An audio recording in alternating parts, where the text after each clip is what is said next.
everyone, and welcome back to the relaunch of Up for Mental Health. Yes, we didn't disappear entirely. We were sorting some things out. Unfortunately, just the way that charities work here in the UK is not as straightforward as some of us would like. But that didn't mean we disappeared. We simply went into the background to make sure that we had things ready to go and bring back even stronger. And that's what happened. This time, there are three of us here. We are three of the trustees. I am Adam. We have Leah and RJ with us as well. So you may notice something there as well, that we have RJ. RJ is our new trustee. Unfortunately, one of our previous trustees has had to move on to do other things purely because of time constraints. And of course, doing too much and getting overloaded is not going to be good for their mental health. So we have RJ as our new trustee coming in, and we're just going to have a chat today, like we did with our original podcast, about our involvement in mental health and really what we're looking to do. Now we are relaunching. And actually, when this comes out, now we have relaunched today. You should have hopefully seen our Twitter interactions, as well as a couple of TikToks coming out as well from our ambassador and a load of other stuff besides. So yeah, I will go round the room. I will go round in the order that I can see you both on my screen to kind of introduce yourself and say hello. So Leah, I'm going to pass over to you. Do you want to just introduce yourself if anyone hasn't heard of you before? I'm Leah. I'm the treasurer for the society. No, not society, for the charity. Remember in uni, you really just finished. Yeah, I just graduated. I myself have dealt with a lot of mental health issues, and it's an area that I'm very passionate about. I think there's a lot of room for change and accessibility within mental health, so that's kind of why I'm involved. Yeah, RJ? I'm RJ. I'm a host of Untapped Keg. I'm an alcoholic, so mental health is very important and forefront in my life. I'm actually in therapy and I have ADHD. So all of this is to say that, like, honestly, I start my day and end my day with mental health, and throughout the day, it's a big deal. So talking about it, and as Leah said, kind of changing the conversation around it is a huge deal. So yeah, and I think there's something you've said there immediately that always puts people on the back foot somewhat, because of the way that neurotypicals have kind of formed the way we speak about mental health, and that's by immediately going, I'm an alcoholic. Because I think if you go back 5, 10, 15 years, alcoholic was always associated with that you have to be drunk to be an alcoholic. That's how it was seen. Or you're a recovering alcoholic, or you're. Whereas I think a lot of people nowadays, like yourself, just go, well, no, I'm an alcoholic. Whether that's in a recovery or not, I am alcoholic. That's why I'm in therapy. That's why I'm doing this. And I think that is important, like you say, about changing the discussion, because, you know, I suffer from depression and a load of other different things. Leah suffers from different things. You know, in fact, I think we only have one trustee I can think of that has not suffered from some form of mental health, that's 80% of the trustees. And I think that's actually the reality, because a lot of the stats that come out and just gonna go, oh, you know, 4 in 10 or you know, 20% or whatever have suffered from mental health. And I think that's bollocks. I think basically everyone has at some point. It's just where on the scale of suffering and shit that you're going through has actually happened. You know, it could be that you're going for a promotion and you're massively overwhelmed and stressed for a couple of months. Now, because of the way that, again, neurotypicals framed the world, that's not mental health, you're just stressed. You know, they're going, the hell do you think stress is? Like, yes, it's not the same, but it's still something that, if the discussion is there, it makes it a lot easier for then discussions about anxiety, agoraphobia, obsessive compulsive disorder, ADHD, and alcoholism, because they all at some point overlap. And I think that does become an important discussion. The one thing I will say to the audience, yes, you will notice that RJ is not English, and this is an English charity. However, as most of you will also know, the resources for the charity and a lot of the resources that we're going to keep putting up, because yes, we don't have as many resources as we want at the moment, but they are constantly going to be going up. There's more meditations that are going up. We have about 3 meditations at the moment, as well as some breathing exercises. We have some music that was made just for us to try and allow you to stay calm, as well as some fitness instruction as well.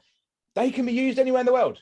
So although we are an English based or British based, and we will be doing our projects in the UK, our resources, and the more we build on them, which could be coming from all over the world, will be helpful to anyone in the world. So RJ has come on board. And RJ, I only realized the other day that that you're Bob Dylan, basically, aren't you? Your name, Bob Dylan's real name, is yours. Is it really? Yeah. I was just completely off subject. This is a podcast. I only just realized the other day that you are basically you're Bob Dylan. So, you know. I do what I can, you know, no big deal. But yeah, some things that people might have picked up on there as well is that I swore immediately. And I know it's amazing. You know, somebody that's the chair of a mental health charity, they shouldn't swear, and they kind of fuck off without thinking. Okay, that's not how it works. Again, the idea that we've all got to be nice, we've got to go down this road and deal with things this way. That's why things don't work. That's why things don't happen. And that's why we've stagnated. I am more than happy. And I'm going to say this right away. Piers Morgan or anyone, Andrew fucking Tate, anyone along those lines that wants to have the interviews with me, bring it on, feel free, because you're so used to talking to people who don't want to shake the boat. And the whole point of this charity is we do want to rock that boat, because the problem is that the people that aren't rocking it, nothing changes, and the neurotypicals and societal norms stay in place. And all that happens is people like us three get pushed down even more. And that's not what we're about. We want to make sure that actually we're interacting with you the same way that you interact with anybody else. In the same way that if you're watching a film on TV or wherever that is talking about mafia bosses and murders and things like this, and they don't swear once, you don't believe it, because it's not believable. It isn't real life. And that's my issue when we start talking about things like mental health and everything like that. People need to talk to us the way that they would do normally. In the same way that if you're interacting with someone online or in terms of their own mental health, don't gatekeep the way they need to talk about their mental health, because that's the way they need to talk about it. I've seen that a lot before. Sorry. Yeah, go for it. No, you go ahead, Leah. I was going to say, I've seen it a lot on Twitch where people will come in and be like, oh, I've had a really bad fucking day or something. And someone's like, I know that you're having a hard day, but can you just watch your language? And it's kind of minimizing someone's experience. So I think that's an important point. Yeah. And especially and that's a really good point, Leah. Like, it is minimizing people's experience. And when you look at blue collar workers, right? Like the general public, quote unquote, that's how we talk. So like, I'm in a blue collar work. So I work on high voltage. We don't really have it over here. Do you want to explain, please? Well, okay. So it's like the service worker industry. People work with their hands. So like, I work on high voltage utility lines. So you talk to anybody and it goes beyond mental. It's also physical health. But you talk to any of us, and as soon as you start to say those words, or you're like, oh, can we calm down and have inside voices? Ears are off. We're not talking about it. Nobody's listening. There's no conversation. We're not moving anything forward. So talking like a real person and real people about this, it gets to more people. It gets into more ears and into, the inside of your mind. And that's really what it's about. Yeah, exactly. And that's always it's always my issue. And I picked those two specifically because I talk about Piers Morgan a lot, because he's actively trying to destroy mental health, as far as I can tell. And now with the rise of people like Andrew Tate, who wants to do the same. And all they do is seem to minimize the interactions of those that are suffering. And whenever somebody does want to try and clap back and they actually do something, they'll walk off, or they won't actually have those discussions because they know full well that they're in the wrong and they don't want to have that. But I think that's where it has to change. And like you say, Leah, the amount of times, and I've made this point a lot, if you come onto my channel on Twitch and when we're talking about mental health, don't, for one, and both of these two know, The word sorry is banned in my chat. So don't apologize for swearing, because the swearing won't be banned. Your swearing message will go through. The follow-up where you're apologizing for swearing, that's not allowed. And so for me, if we're going to take anything out of the discussion of mental health, it's the saying sorry, not the swearing. The swearing is fine, because if you're, we've had this from people in the past, and Mindset by Dave, another streamer and facilitator, talks about the fact that if you're in, don't expect someone that is in trauma to act like they're not. And that's the whole point. If someone is coming in they've gone to everyone else and no one has listened, they're finally coming into your chat, or they're turning up to your house, or they're ringing you, whatever's happening, and they're going, I don't know what the fuck to do. Just everything's gone to shit. What the hell do I do now? And you go, mind your language. Fuck off. Like, that's the first thing. Because I don't know about you, RJ. Leah, this may be a slightly old film for you, so you may not know it, but does that not ring a little bit like Dangerous Minds? The film Dangerous Minds. Very much so, yes. There's a bit in Dangerous Minds. For anyone that doesn't know it, it's a film Michelle basically Pfeiffer. of Michelle Pfeiffer is a teacher that goes into a school. It's a worn out kind of storyline now, a plot line. But the idea is that halfway through there is someone basically that's in trouble with a gang, and he doesn't want to go forward, doesn't want to rat anyone out. And Michelle Pfeiffer says, look, go and talk to the principal and we'll try and sort something out. He goes, and but he doesn't knock on the door. So because he didn't knock on the door, the principal sends him away, and the guy then dies.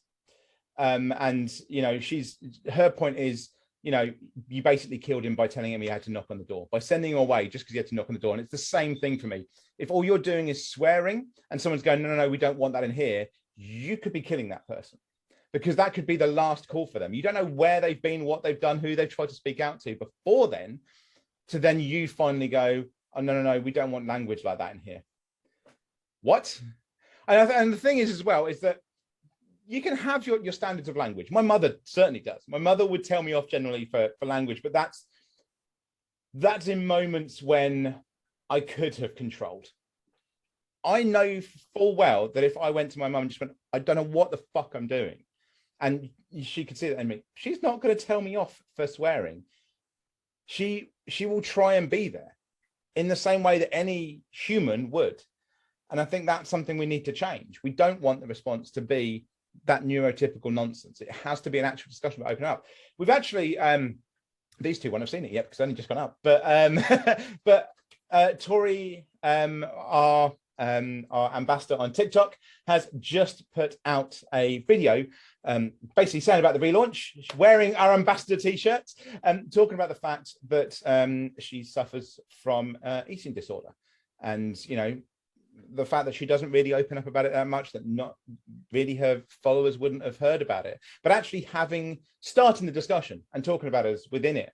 And I think that's the thing that needs to change, is the fact that we start being able to just talk about things, because it makes the whole discussion easier as well. And it doesn't get to the point where somebody is just having to full on, you know, be in a traumatic experience to talk to you. They might just be like, okay, I know I can go to these people or this person or this group before things get there.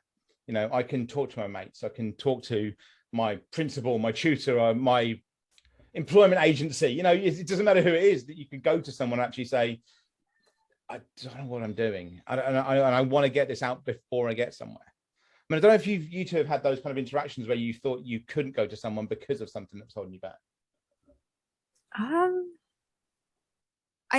I think I have, but it's more because mental health, kind of touching on something that you said a bit earlier, people see mental health as like a continuous thing.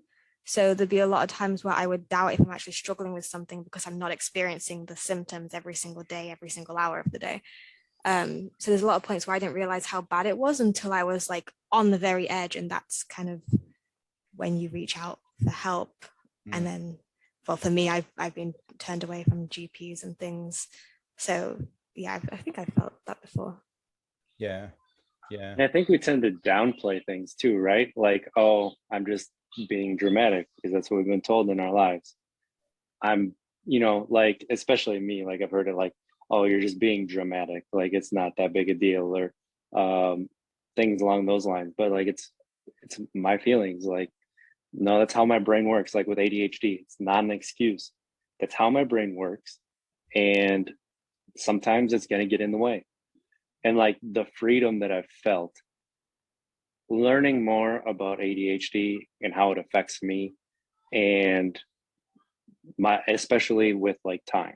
Like I really struggle with time. Like you guys, you just experienced that, and I unfortunately I'm unmedicated today because I forgot to take my medication. Oh, that's another symptom of ADHD. But I like, it's not an excuse. It like the amount of I don't the amount of grace that I can give myself now, because I'm like, oh, that's just how my mind works. I have to work through this, but sometimes it's going to be such a big obstacle. It's slower than other times, and that's okay. Like it has helped me move past things, but it's also helped me to accept myself more. Yeah, it's Yeah.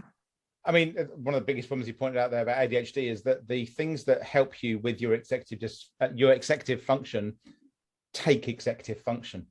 Yes. Fucking issue with ADHD. So like on TikTok, I saw somebody, you always tell me to write out lists. I have lists on lists on lists, but I forget to look at my lists. What good is a list if I forget to look at it? Like, and that is so true. Yeah. I have sticky notes everywhere. Is one of the biggest problems that come with it.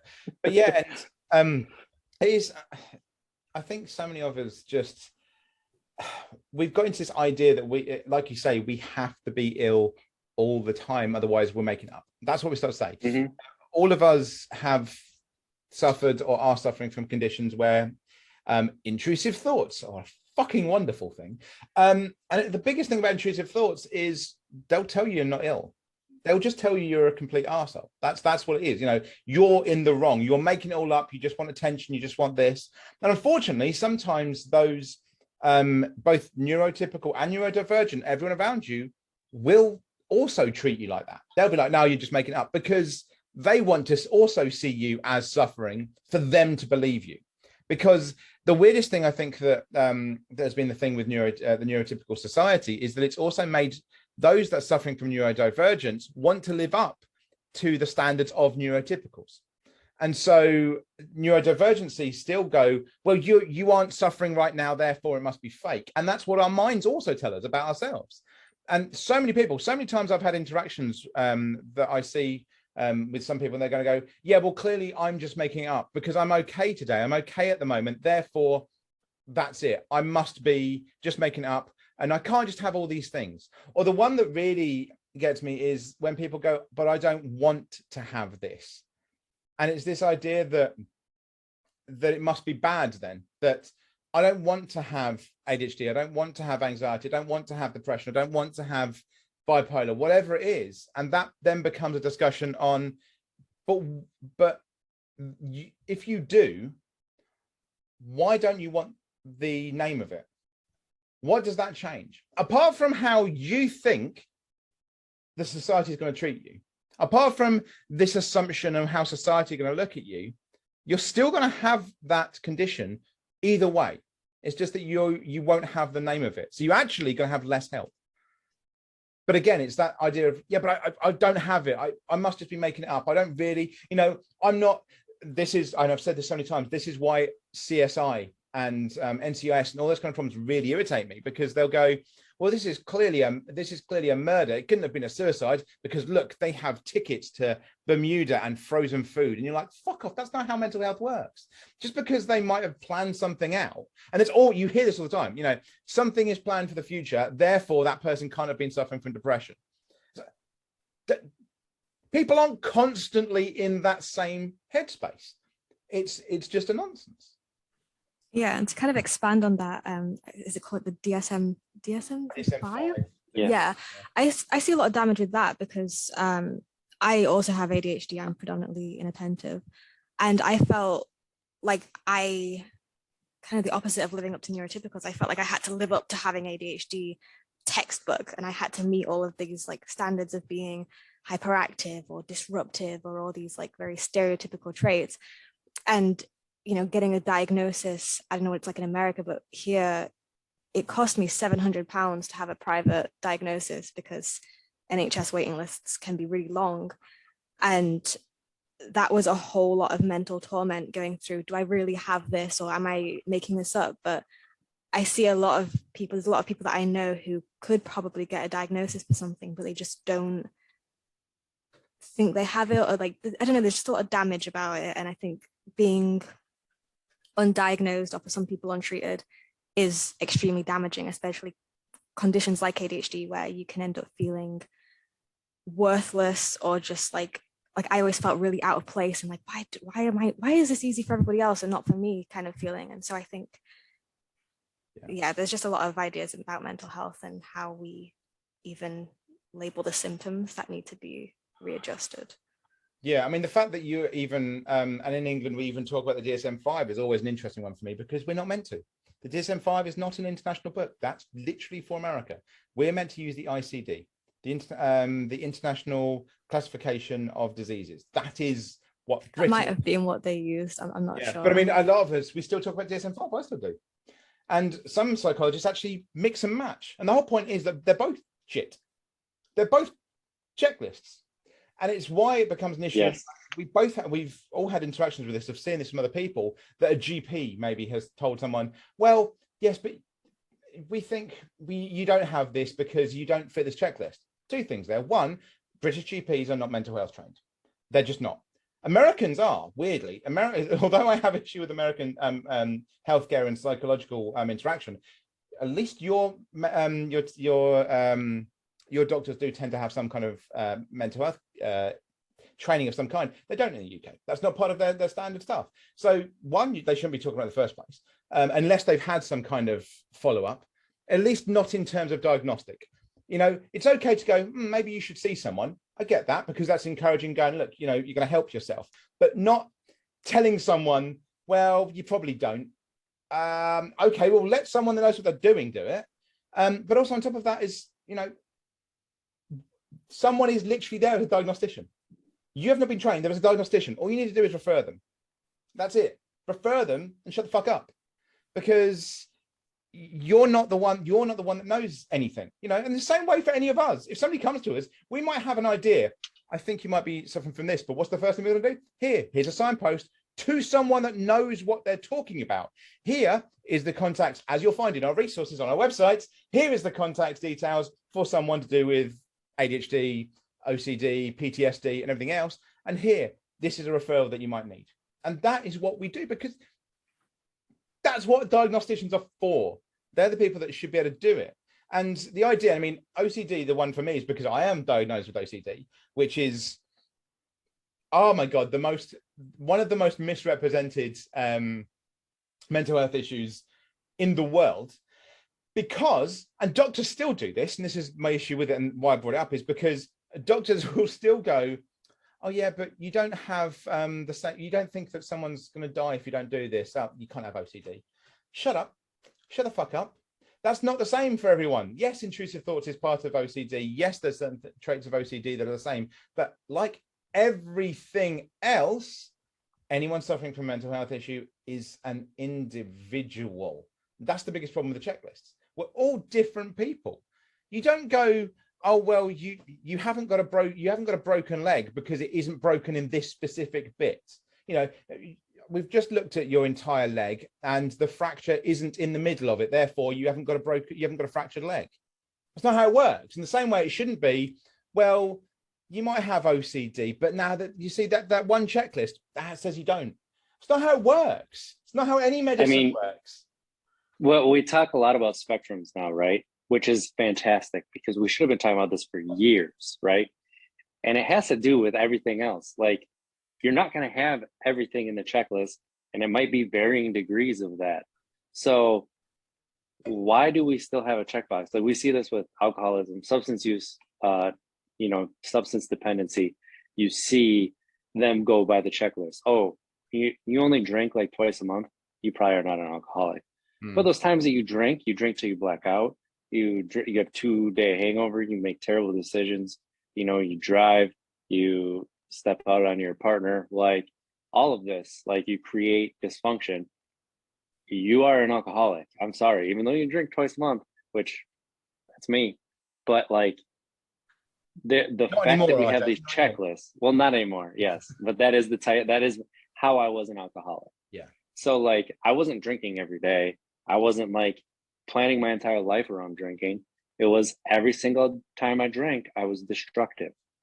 And you have more and more people thinking in that direction, but not enough people, and not enough people that are honestly maybe diagnosing, but in positions where that change can be made.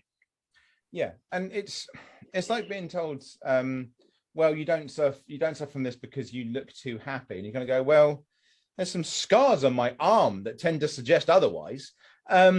What exactly are you on about? You know, it's so strange that people just want to do that tick list all the time. The only reason I did this is because I don't like the idea of spectrum, because I think it diminishes a lot of what identity was for a lot of people, especially those that maybe suffer from autism. There's been a lot of backlash about the identity that they actually found beyond what the spectrum has now created. But that is, of course, controversial depending on what side of it you're on. So, you know, there's both sides of that. But also, you get some people, very annoyingly, who go, but aren't we all on a spectrum? No, you're fucking not.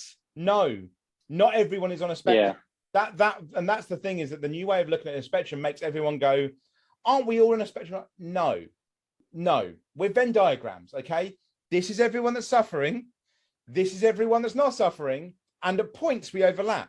So somebody that is obsessively cleans, you have a trait of OCD, so you're in the middle, you're the Venn diagram that overlapping. That doesn't mean that you're on some kind of spectrum to OCD, because OCD, if you can't do certain things, you won't be able to have a nice sit down for a tea afterwards and go, oh, I wish I'd been able to do that. You'll be in hospital because you've had a panic attack so severe that you have passed out. You may have even tried to self-harm yourself because of the fact that you weren't able to do that. That's my issue with it, is that there's a Venn diagram, not a spectrum. And I think that's where we need to talk about. This is neurodivergent, this is neurotypical. Occasionally they overlap, and you can see some of the traits in the same way that neurotypicals, you have people that are just complete bastards and want to use everyone, and then narcissistic personality disorder. And then there's the overlap, and the overlap is the complete bastards that treat people like shit. That is not people with narcissistic personality disorder, despite the fact we constantly say that they are suffering from narcissism. They're not. They're just assholes. Yep. Keep using, and we use it so often, and that's my issue with spectrum, is because the idea of talking about people being on a spectrum creates the idea that we can now use mental health disorders as an excuse for people being assholes. You know, oh well, they're really violent at the moment. Oh well, yeah, they've got a bit of IED. We don't say that, do we? But we say about OCD, we say about depression, we say about narcissism. Why is it now special for certain? And then we have a hierarchy of which ones can we use as slurs now? Because effectively what is being happening, you're using mental health disorders as a slur against someone that you don't like. It's the common one. What's that? Saying he's such a narc seems to be the common one these days. Yeah, the amount of TikToks you'll find on people talk about their ex being narcissist. No. I've talked about this before. We are all someone's crazy ex. Every single one of us. I don't care how nice you are. I don't care if you're Mother Teresa. She wasn't that nice either in certain places. It doesn't matter how nice you are. Everyone is someone else's crazy ex. How many times does that then become, oh, they're such a narcissist? Are they? Are they really a narcissist? Or is that just your creation of what you wanted them to be wrong because they're your ex? And that's the problem. It becomes a slur. And that doesn't tend to come with a discussion of Venn diagram. It does with the spectrum. That's my issue with it, is so many ways of thinking, especially because it comes in the medical field of how to talk about it, really fucks with the reality, because those people that come up with those terms don't tend to be people that are actually suffering. Yeah, it demonizes and makes it really hard, I think, for people who do suffer to even come forward. And kind of what you said before about how some people will be like, oh, but I don't want that label. I think that's where that stems from. And especially things like he's such a sociopath or psychopath, or he's very bipolar. Like these are the kind of things I've heard, maybe not so much these days, but especially like in the early 2000s, I would hear these terms. And so I think things like ASPD, bipolar, MPD, all those kind of disorders got really stigmatized because of these expressions.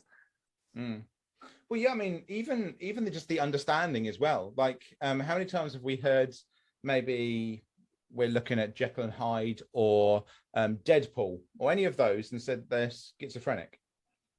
That's not what schizophrenia is.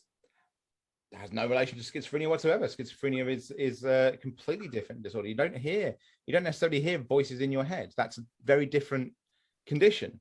But we want to throw those slurs out. And I'm going to talk about them as they are, because they are slurs. But people will never talk about them like that. They'll go, well, the mental health disorders that, oh, I have a bit of this. Oh, it's my bit of OCD. Oh, it's my bit of, no, it's not. That's a slur. That's effectively a slur is what you're doing.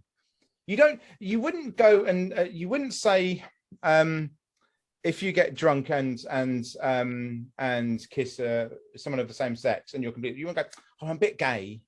You wouldn't do it. You wouldn't do it. But suddenly, because you tidy a lot, you're a bit OCD. And I know there's probably going to be people that come back at me on that one, but it's true. It's people that are suffering, that you're effectively taking the piss out of by saying that you have a bit of this, a bit of this or a bit of that. It's an identifier for those people. Those people are suffering. Those people are identifying that way. You don't just throw those words around, as you shouldn't about anything. None of that is acceptable to throw the words around. Why do we still do it about mental health disorders? Because it's still used so much, and it shouldn't be. It just shouldn't. It's ridiculous. And with spectrums too, like I don't particularly hate spectrums so long as you kind of are within that group, but I think spectrums are often misunderstood as being like a linear thing. Yeah. And I see this a lot with particularly autism.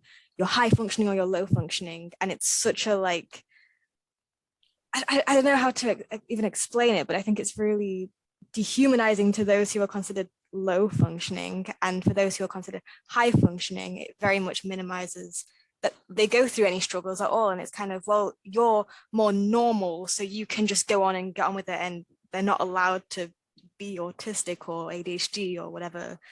The other fun thing about that, of course, being that high and low functioning autism isn't a thing in any medical term whatsoever. It was a creation by parents of those that suffered autism back in the 1980s, and was then used in films such as Rain Man, which if you ever want to see how not to understand autism and how to completely misunderstand every single point, every single point, then that's the film for you, because it gets everything wrong. But it isn't a medical term. And the idea of high function and low functioning just means who's better at mirroring, who's better at masking. You know, if you're around certain people and you're able to mirror well, you might be called high functioning. If you're able to mask yourself well, you may be called high functioning. But then when you actually maybe release how you're actually feeling, because there's frustrations, everything coming from everything else, and you become overwhelmed, then according to societal ideals, you probably find that everyone with autism becomes low functioning in their idea of it. And that's the problem, is because these are made up terms from people that don't have a background in it. And it's so much in it's parents groups in the 1970s and 80s. That's literally where the terminology comes from. It didn't come from the medical field whatsoever. That's why it was very annoying to hear a doctor in the film Rain Man use the term, and wrongly in any sense as well. It's also the idea you then start to throw away savantism and things like that in terms of autism, and that gets very irritating as well, because the difference, just to go off on one here slightly, the difference in terms of savantism for those that don't have autism is around 4 to 6%. Those with autism is between 8 and 12%. The difference is not that much, but the society wants to tell you if you have autism, suddenly you're also a savant, so you can figure out someone's birthday exactly from their year of birth. It's just nonsense. It's complete nonsense. But again, we like to throw in the nonsense with our understanding of mental health. And you're quite right in the idea of it being linear. People are just going to go, well, you're on which step are you? And that's the thing with autism, with the new one. That's why a lot of people don't like it. Are you autism 1, 2, or 3? ASD 1, 2, or 3? You on about? Is that a thing? Yeah, that's how it's identified. ASD 1, 2, or 3. It's literally how they identify it now. To be fair, I think ADHD has something similar, where you are, because they got rid of the whole ADD thing, and you're either inattentive, combined, or hyperactive, I think the other one is, and you kind of have to fall into one of those. And so for me, I'm predominantly inattentive, but I definitely have days where I'm more on the hyperactive scale, but I feel like I can't say that because I'm not diagnosed with that, if that makes sense. They've diagnosed you with something else, but then again, you're going against the point you made earlier, that you're now starting to go, well, I can't be that because of this. And it's just like, that's what I mean. It's like I experience it because of these strict labels. It shouldn't be the case. It's Oh, all of it. This just came from you saying Spectrum, RJ says. You're welcome. That's what I'm here for. Here to Bob go. Dylan at it again. It's gonna give us a song, dude. Yeah, there's so many issues, and I think that is something that, and the reason that we exist as well, and the reason that the vast majority of the trustees, like I say, all but one of us have something. We suffer from some form of mental health issue. Some of us, for a long period of our lives, we've been diagnosed. I've been diagnosed since the age of 9 with OCD at least, and then progressively everything else that's wrong with me. For anyone out there, I'm saying it's wrong with me. I'm not saying those things are wrong. There'll be much more plain language. I'll say again, in discussions for us and everything else, plain language is important. And if you're talking about something that's you're suffering from and that's important for those around you, trying to police the way they talk about their own mental health is exactly the same as policing the way they're talking about their own language. If you're not suffering, shut the fuck up and let them talk about it. If they're saying something, that's their discussion for them with people that they associate with.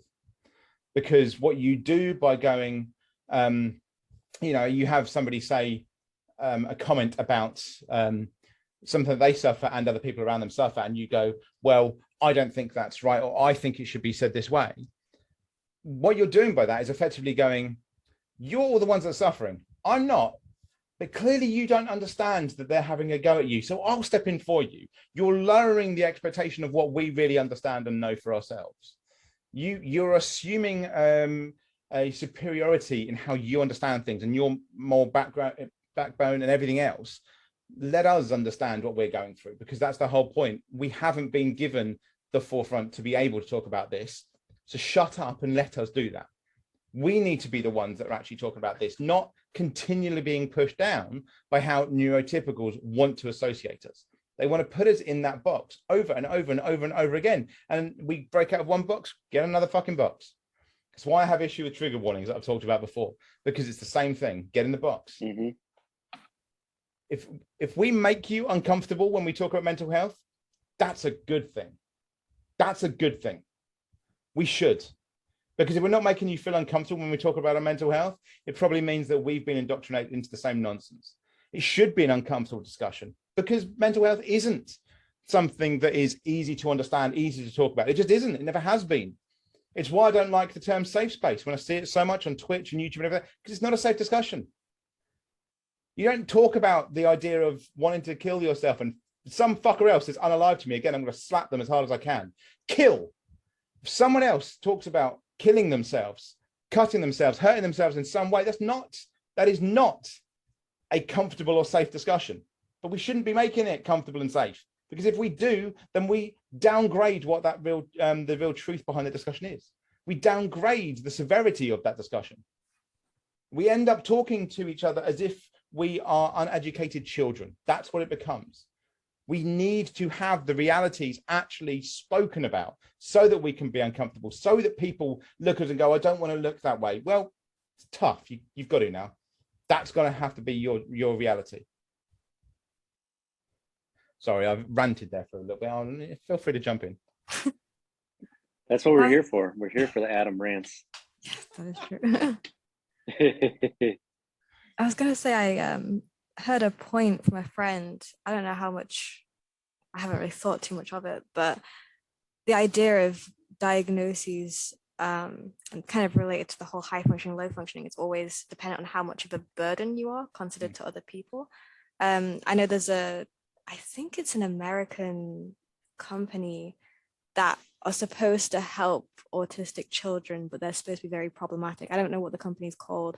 I know Sia worked with them at one point, and they basically like punish autistic children for doing things like stimming, or mainly stimming, I think is the big one. But yeah, that's just a food for thought. They effectively use the same tactics as those doing conversion therapy. Yeah, it's exactly the same thing.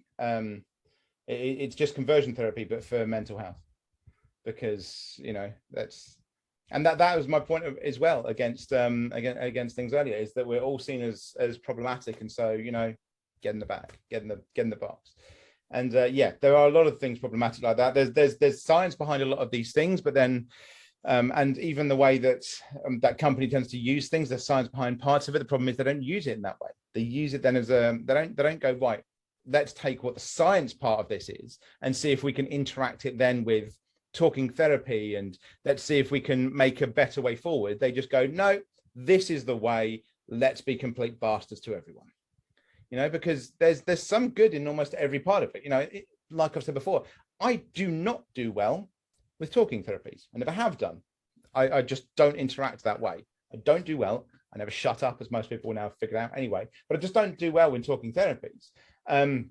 But they're still good for other people. There's still bits of everything that can be useful, but it's about bringing them together and actually moving forward with it. But you're quite right. A lot of these things and the way that we see mental health is almost down to whether we're a burden on society. Are we a burden? And that's almost where the idea of high and low functioning for autism and everything else comes from as well. It's like, well, you're not a burden, therefore you're doing well, you're high functioning, you're okay. Well, you're a bit more of a burden. We don't really got to put you behind something. And the fact that we don't have these discussions, I'd say the funniest, if it weren't so tragic. Do you know that the one that annoyed me the most in terms of trigger warnings was the time that I went onto a local radio station, it was a student radio station, and I was told to do a trigger warning, to say trigger warning, to state that I would be talking about mental health. I was brought on that show specifically because I was a student president of a mental health group. So I had to say to them, trigger warning, talking about mental health, even though you know full well that I'm on here as a representative of a mental health group. Was I going to be talking about the flavor of carrot cake? You're supposed to talk about the state of the England national team, the Rounders team, not the soccer team. Yeah, we have a Rounders team. Well, no, I mean, well, baseball. We do have a baseball team, which is the same thing. But that's just made any Americans that were.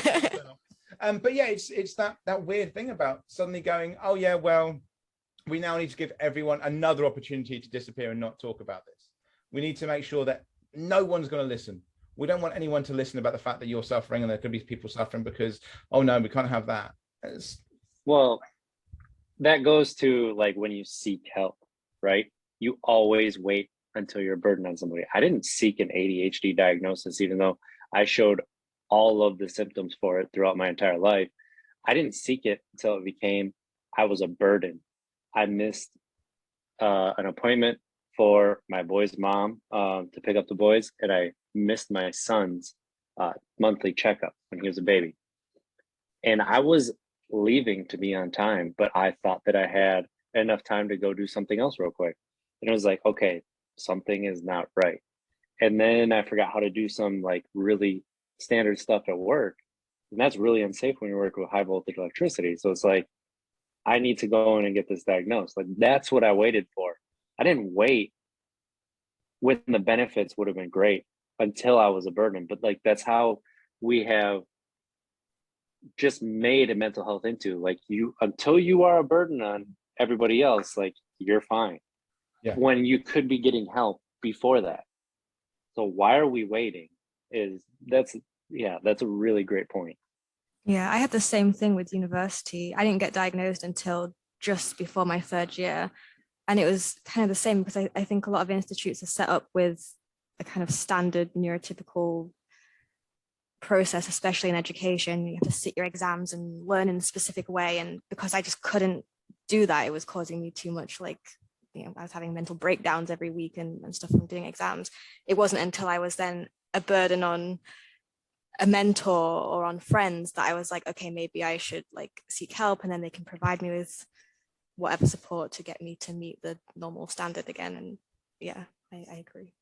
Yeah, it's yeah, I mean, your university is an interesting one because they're fucking useless. Yeah, there's plenty. The problem is and that's the thing with universities is, like you say, they're built to a standard of how things are meant to be done, especially in education. Education is probably one of the biggest things, and that's certainly something I want the charity to move into over time, is us going into schools, and not just going into schools and talking to the pupils, going to schools and talking to the staff and going, you know what?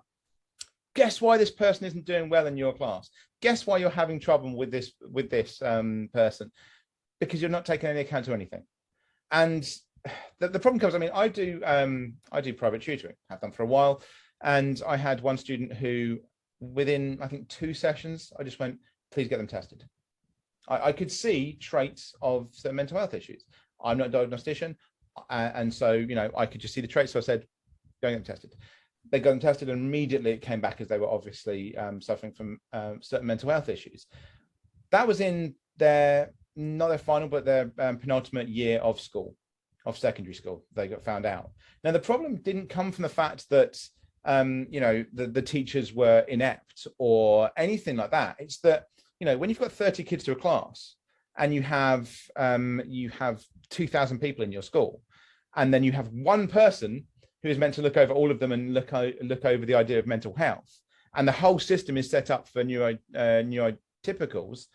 Every time somebody fails something, you just say they're a bad kid, because it's easier than going, okay, well, no, we need markers at each stage of everything. We need to pick up on this now. Okay, things are happening here, this. And the problem is that when we do that, when we try and move into those areas and it becomes SEN, which is special educational needs, if you hear SEN, I don't know about America, but if you hear SEN in the UK, you think learning difficulties. You don't think mental health issues.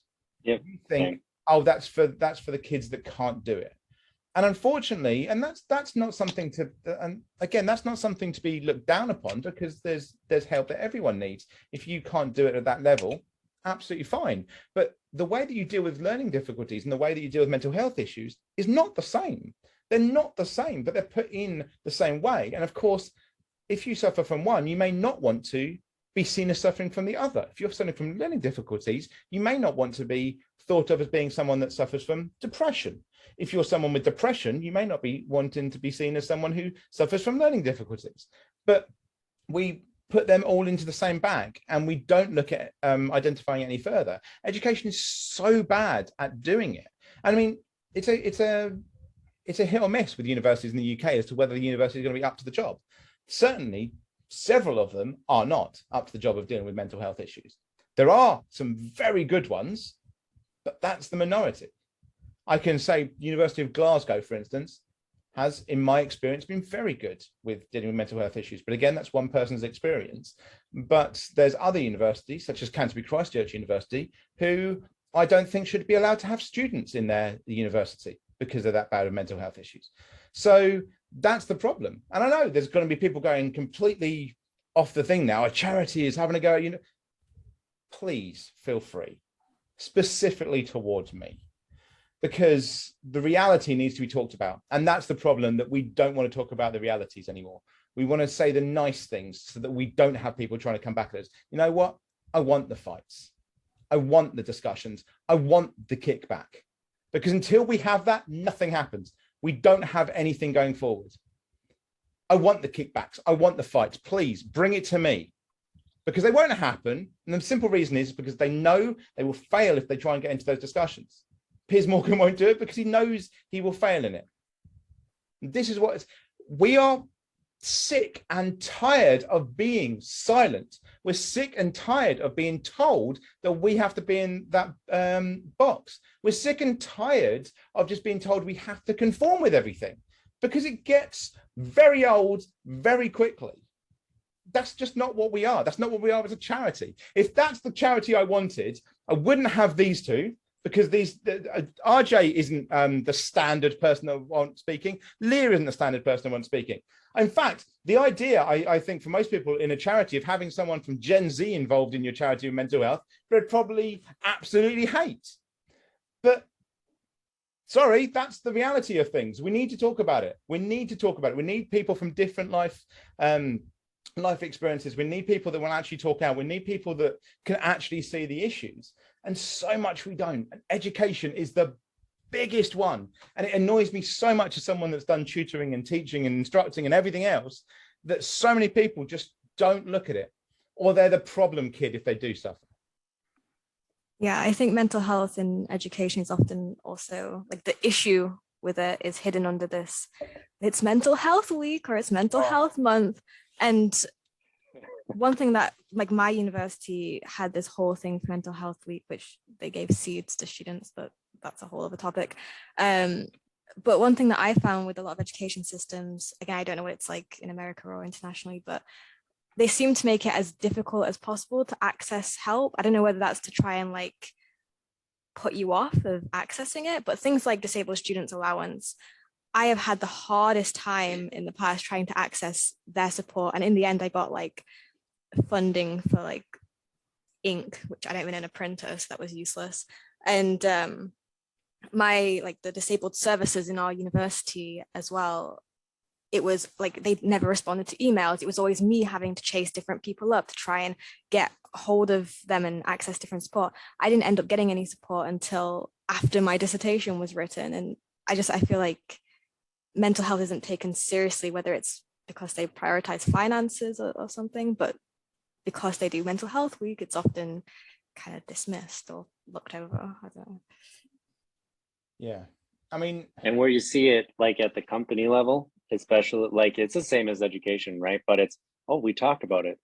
We care, right? We're talking about it right now. Like, they're like, oh, here, you need that line moved.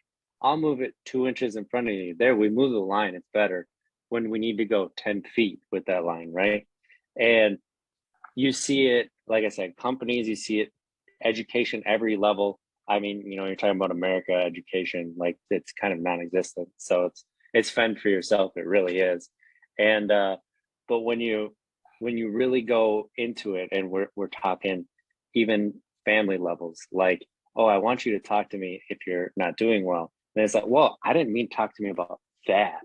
I meant like, if you need $5 for a gallon of milk, here, go get a gallon of milk. Like that's what I meant. Like, and that's really a stigma behind it too, where people say it's okay to not be okay until you're not okay. And then they're like, well, I didn't mean, that kind of not okay. I meant like, it's just okay to be stressed, basically, is what they say. We don't want you seeking help or talk.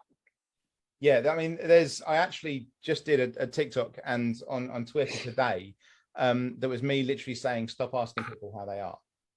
And the reason I said that, which sounds such a weird thing, especially, you're a chair of a mental, but my whole point was, unless you have the ability to talk to that person about any issues they might have, don't ask them if they're okay.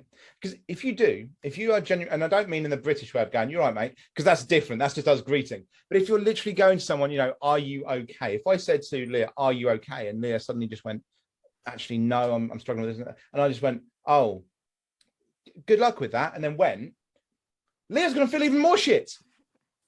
If you have the capability to talk to somebody about it, great, do it. If you have the spoons, the light, whatever analogy you're going to use, great. But if you don't, or you don't think you could even discuss it, or you don't have the resources for someone, shut the fuck up.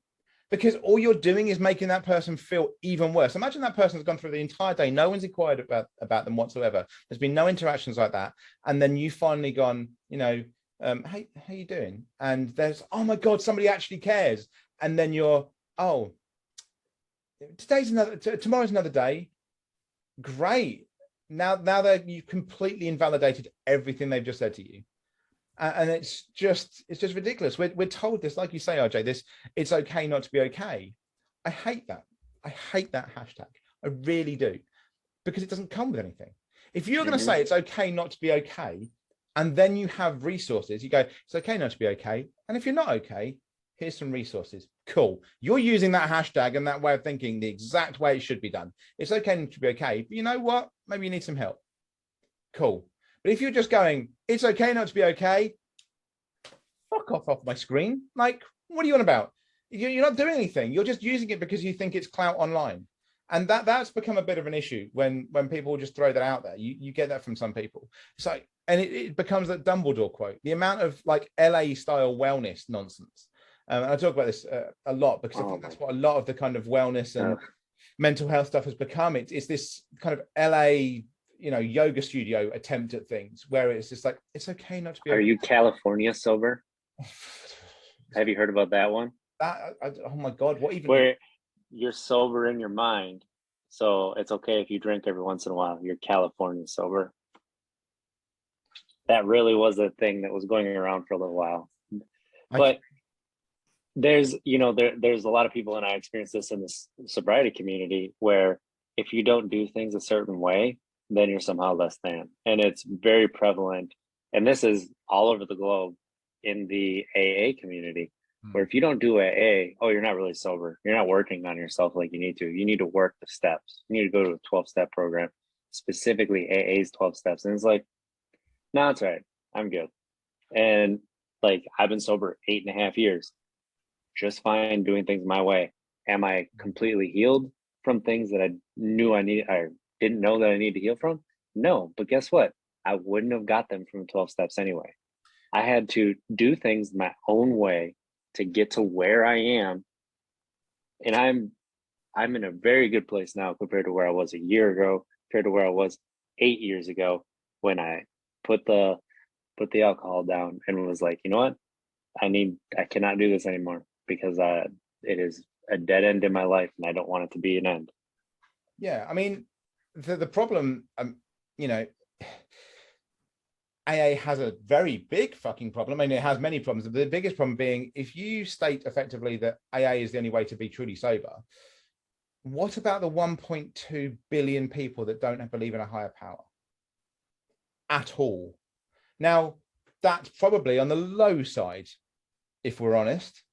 That's probably the low side, but that have identified, if we look at stats, about 1.2 billion people that supposedly identify as not believing in any higher power whatsoever. One of the tenets of AA is that you must believe in a higher power. That you have no control. It's like, no, I do have control and I believe I have control, and that's how I haven't taken a drink. And so, I mean, that's good for me. That works for me. That doesn't mean it's going to work for you. Do whatever you have to do. And like, I know that this is similar in other communities within the mental health space. Like, let people do what they need to do as long as you're doing something. What works for you works for you. I've said it before. I know it's the most, you know, if it works for you, it works for you. Now, the only difference I have with that is that obviously if it's somebody trying to screw you over and take your money, there's issues. There's a separate issue. But if you're doing things that other people think is airy fairy or whatever we want to identify it as, if it's working for you and there's no one in the background taking money for helping you do that, do it. You know, if reading your horoscopes every morning helps you with your day, fucking do it. I don't believe in it. Most of the world don't believe in it, but it's helping you. So cool. Do it. Like, it doesn't matter. If it's going to help you, it's going to help you. I meditate every day. I know that even those that meditate don't necessarily do it every day. So there may be some people that meditate once a month. Some people don't meditate at all. They don't have to. If it's not going to help them, then fine. But it helps me, so I'm going to do it. It's like that with everything. I like playing chess, for instance. I like things like that because I like playing games. I use Twitch a lot when I'm not streaming. I use Twitch a lot to play things like Words on Stream because it actually helps me calm down and chill out. That kind of competitive thing is actually calming for me. So I like doing it. And so I do that before I go to bed of an evening. That's not going to be something that's necessarily suggested by someone as a way to help your mental health. For me, it is. It helps me. Therefore, it helps me. And that's the thing. And yeah, when people in communities start to gatekeep their own communities, it gets very annoying because all they're actually doing is, again, pushing a neurotypical ideal. They are putting up the exact same boxes because they're going, this is how all people with depression act. This is how all people with OCD act. This is how all people with autism act. And you're going, what are you on about? It's not like I go around saying, this is how everybody with brown hair acts. No, because it would, and the idea that suddenly, if you have a mental health condition, that suddenly you fit the exact ideas of everyone else that has that condition. In the same way that if you have blue eyes and brown hair, you must act that way. If you're a millennial, the obvious one, if you're a millennial or a Gen Z, well, you now are exactly everything to do with that that generation. I'm lazy. Oh yeah, we screwed up the entire world, RJ. Did you not know? I mean, we're I know both sides. We're hated by the boomers for being what Gen being independent, and Gen Z hate us for not doing enough. You know, that's clearly what millennials are. But that's the fucking problem. You get identified by this random thing, and it's the same thing when it comes to mental health. They would put you in the box and that's it. You're in that box now. You're not getting out. No. It needs to be dealt with. We need actual people that want to talk about it. You can't just keep pushing back. When it comes to mental health, and this is what I've said, we're sick of being in the background. We're sick of being quiet. Because how many times have you seen, let's put it this way, I am a what I think most people would think of as being a bad example of someone to do with mental health and talking about it, because I'm loud and I'm in your face about it. But what's more likely to get someone's attention? And who do they actually let on TV, on radio? Now, occasionally you'll get someone that's a bit more boisterous. Who do you actually see on the BBC or on ITV or on CBS, on anything like that? You see someone that will bow their heads, say the right things, and then move off the screen, because that's the person they absolutely. And there's nothing against that person, but they've been specifically picked because of the fact that that's them. You know, we have trustees that wouldn't necessarily be the same. We have one of our trustees who I don't think would want ever to be on camera and talk about it. And that's absolutely fine. They're still valid. Their points are still there. But they also know that they wouldn't have the same interaction with people. People wouldn't necessarily get behind certain things. And that's the issue we have, is that we end up getting picked specifically. They might look at this charity and go, "Ooh, well, we want the one that's quietest, please. We want the one that's not necessarily going to rock the boat. We want, I don't know if we want that person. No, we don't want that person. No, they don't quite fit what we want on the screen." It's like, no. Wait, they call themselves an alcoholic on purpose? Yeah, exactly. Wait, what? No. It'd be like, can you just say as recovering alcoholic for the screen, please? No. So, I really like where we're going with this, and like to take it a step further. I have two young kids. My youngest turns 3 on August 1st, and my oldest is 4, turns 5 in December. And I don't want him to go through life the way that I did.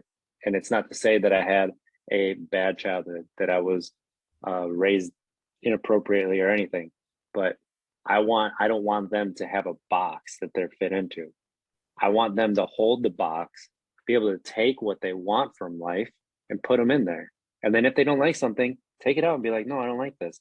But like, I want them to be able to talk. And if they are struggling with anything, or if like I notice that they have ADHD, guess what? We're going to take steps, right, to help them right away. So like, you know, they'll probably be better with organization. Like I noticed that I have problems organizing myself, but when things are organized, it helps me tremendously. So like I can help them get organized and go from there. You know, I'm not saying medication is bad. I take medication, but I am saying like, yes, I want to explore other options before I medicate them. However, like I want to be able to talk with them about, have these conversations. And I just want, it's okay for them to be who they are for real. And I want them to know that, and to be that unapologetically. Mental health, that's where it starts, to be honest. Yeah, absolutely. I mean, the idea that, again, it's this idea that no, you need to fit. It's that, you know, circle in the whole at prime. It's one of the first things we were taught as kids. You know, that's a square. That's a square. You've got to put the square in there, and that's how we then get treated for the rest of our lives as people. You know, well, you don't fit because you're a circle, so we need to make you into a square now. You know, and it's not going to work. It's not going to work for everybody. And like you say, it's not that that you don't necessarily want them to go on medication. Medication might be right for them, but there's other options. The same as with anything. That's kind of the point of the charity as well. So you build your own therapy, because it may be, and we will hopefully get some. Well, we will be getting, but specifically hopefully get stuff on like D&D setups and different things like this. And it's always amazing to me that people go, "Well, that's not mental health." What the fuck are you on about? Why isn't it mental health? Everything that you do could be something that's helping you with mental health.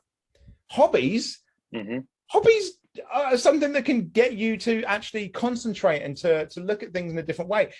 I mean, the creativity that some people have, but then don't feel that they can ever show it because of their mental health. D&D is a perfect one. I mean, D&D is perfect for it. I would probably find it very difficult because, believe it or not, guys, I'm actually relatively introverted in certain things, especially like I would never dress up, for instance. I hate parties.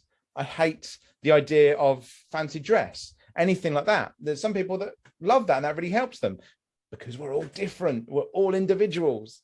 And that's the point that we just don't do. And the thing is as well is that we've started to go in different ways in society where now certain people get excused because they have mental health, which then brings down everything else in that understanding of mental health. So, you know, it would be like if I got into a fight and beat the hell out of somebody and they go, well, he's a suicidal depressive and therefore that's the reason behind it. No, I've been a cunt. That's what's behind it.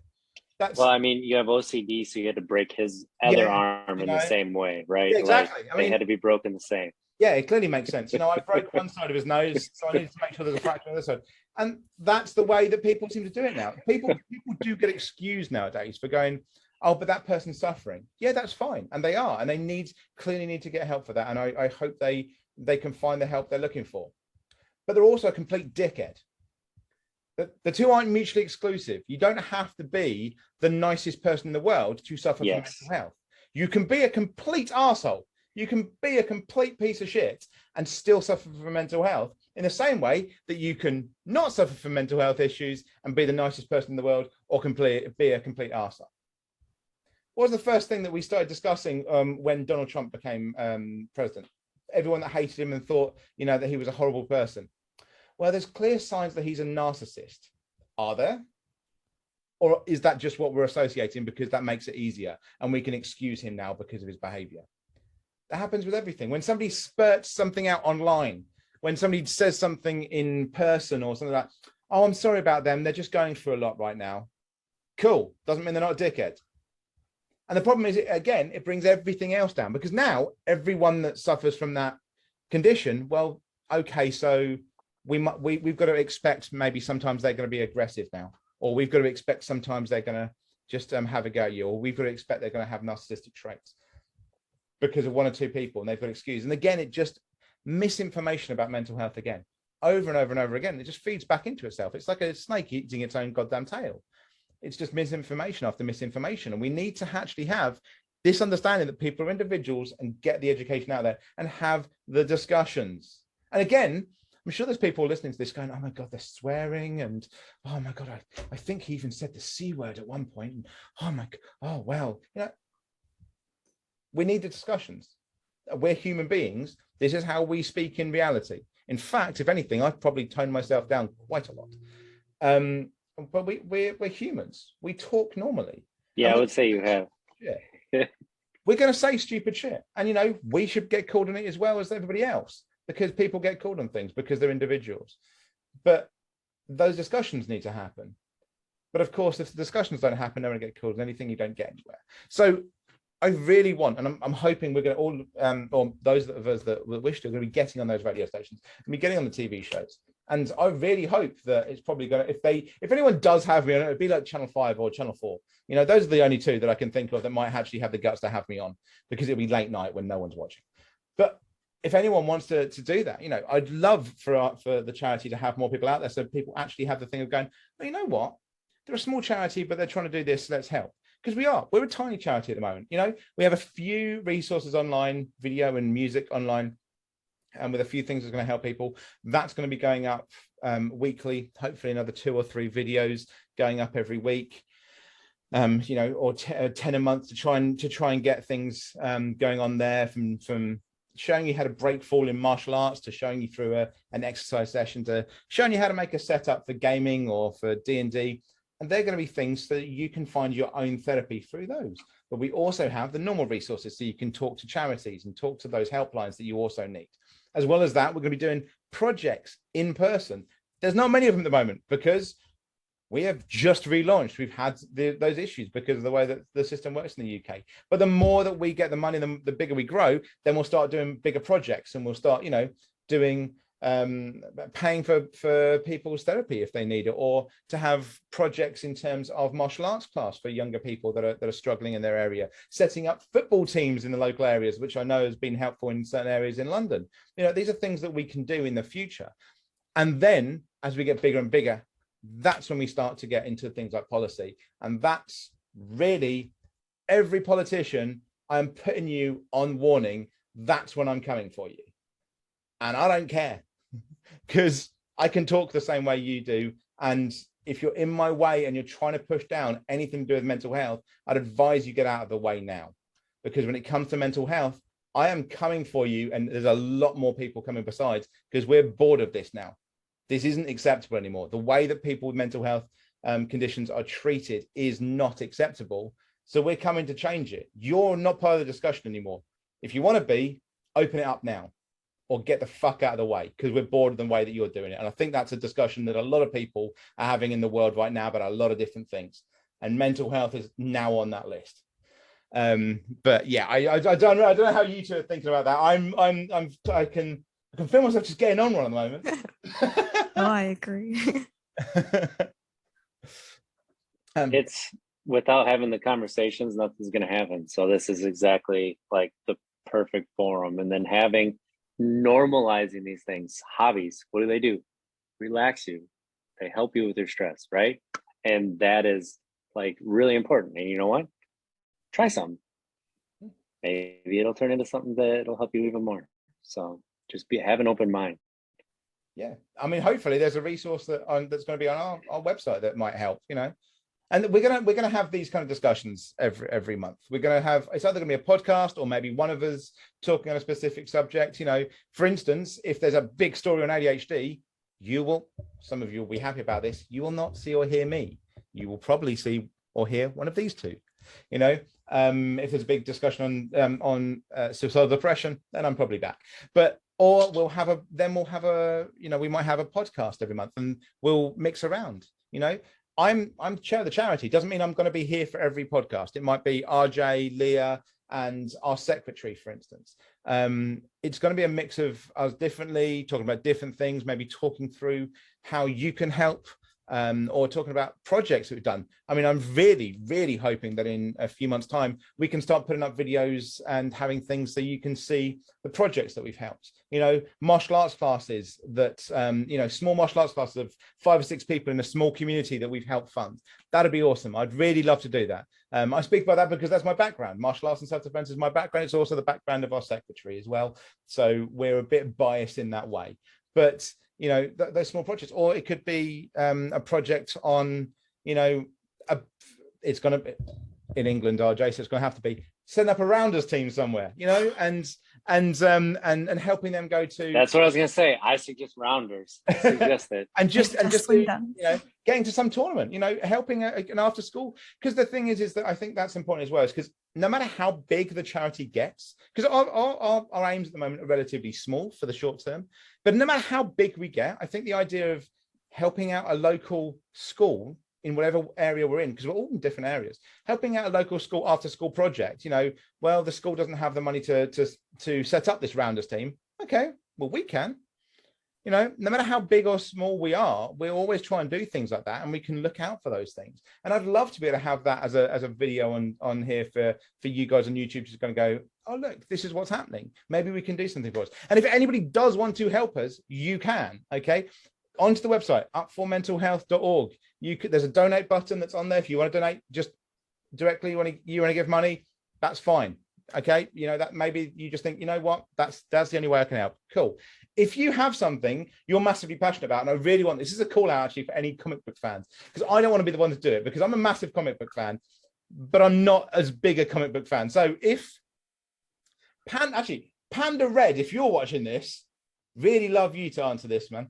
This is a specific TikToker and YouTuber. But any comic book fans out there, if you want to, you know, do a video for us about how to get started in with comic books or anything like that, or you know, if there's anybody out there that has a passion for something and that's really helped you, that's helped you with your anxiety. I mean, I say that because I know Panda Red, for instance, who's on TikTok and YouTube, has talked about anxiety and talked about his comic books as well. So if you're out there and you have a passion for something that's really helped you out and you want to get involved, awesome. Contact us. We'd love to have a video of you on the website, talking it through, helping people go forward, because this is therapy. I think that's the thing we need to remember, is therapy doesn't just mean sitting down with someone on a couch and they've got clipboards and looking like some kind of 19th century Freudian ideal. That's 20th century Freudian ideal. That's not what we are. Okay, we want you to be able to set up your own therapy. You might go, you know what, I really need to get into meditation. So you might listen to some of the videos that I've put up, or you might be going, you know, I really think that actually some of the martial arts might help, but I also think that I need to talk to someone. So you might use our resources from there and a bit from there and put them together as you need them. And that's the point. It's a therapy that you create for you, because no one knows you better than you, but it is important to make sure that there's interactions from everywhere else as well, so that you can get the help you actually need. Was there anything else that you guys wanted to speak about before we kind of finished off as well, by the way? No, not really. No, they're just happy to hear me rant. Yeah. Because it's the comeback. Well, I mean, we touched on a lot, and I think we've covered really good ground. So yeah, I love it. I'm excited.